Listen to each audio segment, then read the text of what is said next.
Today I want to show you a little cool tutorial that I did when I first started off with photography. And this is something that I like to apply with my photos when I'm by myself.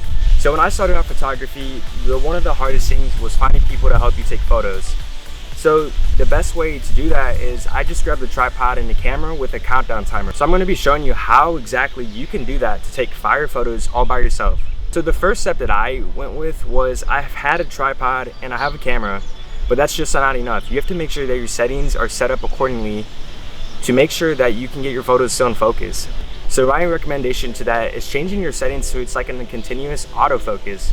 And the reason why I chose continuous is because when you're moving around as a subject, it makes it 10 times easier for the camera to pick up on you when you have it continuous because you're constantly moving.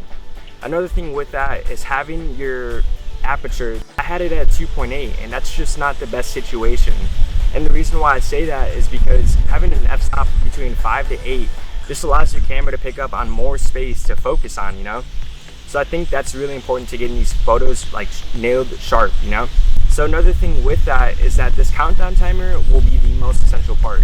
You can have a countdown timer for about 10 seconds with taking 5 to 10 photos, and in between that, you'll have the ability to change your position in between each photo to get exactly what you want. The final step that I recommend for you is to make sure they get various angles between each countdown timer. And the reason why I say this is because I've had times where I'll take about a good handful of photos and none of them will be in focus, and it's because you can never count on your camera to make sure that you get exactly what you want.